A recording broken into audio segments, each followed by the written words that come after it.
Hello friends, welcome back to our channel Lakshmi kurti vlogs.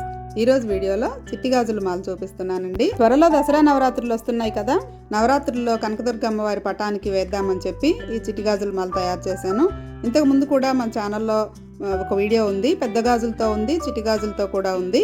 అది వేరే మోడల్గా ఉంటుందండి. ఇది కనకదుర్గ అమ్మవారి పటానికి కదా, ఇంకో రకంగా చేశాను. ఇది కూడా చాలా బాగుంటుంది, అమ్మవారి పటానికి వేస్తే చాలా అందంగా ఉంది. లాస్ట్ టైం గాజుల మాల కూడా అందరికీ చాలా బాగా నచ్చింది. ఆ వీడియోలో మన సబ్స్క్రైబర్ కుమారి గారు అని చెప్పి కొన్ని డౌట్స్ అడిగారండి. ఆ డౌట్స్ అన్ని క్లియర్ చేస్తూ ఒక వీడియో చేయమన్నారు. ఇప్పుడు ఈ వీడియో చూస్తూ అవేంటో కూడా చూద్దాము. ముందుగా అయితే ఈ లేస్ తీసుకొని ఒక ముడి వేసుకోవాలండి. ముందు కొంచెం ఒక వేలంత లేసు వదిలిపెట్టుకోవాలి ముడి కోసం అని చెప్పి. ఇదైతే జారు ముడి ఉంటుంది కదా, కొంచెం ఊడొచ్చేటట్లు అలాంటి ముడి వేసుకొని పైన ఇలా ఒక కుచ్చులాగా వస్తుంది కదా, ఆ ముడికి ఒక గాజు తీసుకొని ఎక్కించుకోవాలి. ఆ గాజు లోపల నుంచి మళ్ళీ ముడి తీసుకోవాలి. అంటే థ్రెడ్ మొత్తం లాగనవసరం లేదండి, బయటికి కొంచెం థ్రెడ్ లాగితే సరిపోతుంది. ఒక ముడిలో నుంచి చూసారు కదా, కొంచెం పొడవుగా అయినా తీసుకోవచ్చు, మీ అవకాశాన్ని బట్టి చిన్నగా అయినా పొడవుగా అయినా తీసుకోవచ్చు. తర్వాత తగ్గించుకుంటూ ఉండొచ్చు. చూసారు కదా, ఇలా తీసి దీని మధ్యలో నుంచి అడుగునున్న థ్రెడ్ను తీసుకోవడమే. చాలా ఈజీ అండి ఈ మాల అయితే. మనం లోపల నుంచి మొత్తం థ్రెడ్ తీసుకురావాలని అలా కూడా ఏమీ ఉండదు, ఈజీగా తీసుకొచ్చేసేయచ్చు. ఒక దాంట్లో నుంచి ఆ మిగిలిన థ్రెడ్ని బయటికి తీసుకోవడమే. ఇలా నేనైతే 6 రెడ్ బ్యాంగిల్స్ తీసుకున్నానండి, 3 ఎల్లో బ్యాంగిల్స్ తీసుకున్నాను, 6 గ్రీన్ తీసుకున్నాను. నాకు ఎల్లో కన్నా రెడ్ గ్రీన్ బాగా డార్క్గా అనిపించింది, అందుకని చెప్పి అవే తీసుకున్నాను. అమ్మవారికి ఎక్కువగా మనం రెడ్ గ్రీన్ ఎల్లోనే వాడుతుంటాం కదా.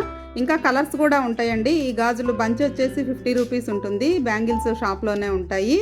చాలా ఈజీగా చేసుకోవచ్చు. ఆన్లైన్లో కూడా దొరుకుతున్నాయి, కానీ ఆన్లైన్లో కన్నా మనమైతే అమ్మవారికి పటానికి ఏ సైజు కావాలో చూసుకొని కరెక్ట్గా చేసుకోవచ్చు కదా.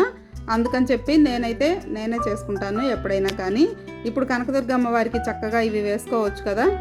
ముందు మన దగ్గర ఉన్న పటానికి ఎంత లేస్ పడుతుందో చూసుకొని దాన్ని బట్టి వేసుకోవాలి. ఈ మోడల్కి అయితే కొంచెం ఎక్కువే పడుతుందండి, ముడి కొంచెం 2 వరుసల్లాగా వస్తుంది కదా. ఈ మాల అమ్మవారికి ఎప్పుడు వేయాలి అని అడిగారు. శుక్రవారం రోజు వేసుకోవచ్చండి. మాల తీసేయాలా అలానే ఉంచాలా అని అడిగారు. మీరు కావాలంటే తీసేయచ్చు, లేదంటే అలానే ఉంచేసి పటాలు తుడుచుకునేటప్పుడు మనము ప్రతి నెల పటాలు తుడుచుకుంటాం కదా, అప్పుడు మళ్ళీ ఒకసారి మంచినీళ్ళల్లో శుభ్రం చేసుకొని మళ్ళీ పెట్టుకోవచ్చు. పూలమాల అయితే ఎప్పుడు ఉండదు కదండి, ఇది చక్కగా పటానికి అలానే ఉంచేస్తే చాలా నిండుగా ఉంటుంది. నేనైతే లక్ష్మీదేవి పటానికి అలానే ఉంచేస్తానండి, చాలా బాగుంటుంది. తర్వాత ఈ గాజులు ఒకవేళ తీసేసి కొత్త బ్యాంగిల్స్తో మళ్ళీ మాల అల్లుకుంటే ఏం చేయాలి అని అడిగారు. అంటే పెద్ద బ్యాంగిల్స్ అయితే ముత్తైదులకి ఇవ్వచ్చండి. ఎవరన్నా వేసుకునే వాళ్ళు ఉంటే మనమైనా వేసుకోవచ్చు, ముత్తైదులకైనా ఇవ్వచ్చు, చాలా మంచిది కూడా. చిట్టి గాజులు అయితే మనం అష్టోత్తరం చేసేటప్పుడు చక్కగా వాడుకోవచ్చండి. పూలు ఒక్కొక్కసారి ఉండవు కదా, అలాంటప్పుడు చక్కగా 108 నామాలకి ఈ గాజులతో కూడా చేసుకోవచ్చు. ప్రతి శుక్రవారం పాత మాల తీసేసి కొత్త మాల వేయొచ్చు కదా అని అడిగారు. మీకు ఓపిక ఉంటే చక్కగా వేసుకోవచ్చండి. ఈ పాత గాజులు మీరైనా వేసుకోవచ్చు, ఎవరైనా ముత్తైదులకు కూడా ఇవ్వచ్చు. ప్రతి వారం కూడా కొత్త మాలైనా చేసుకోవచ్చు, లేదంటే పాత మాలనే ఒకసారి క్లీన్ చేసుకొని మళ్ళీ వేసుకోవచ్చు.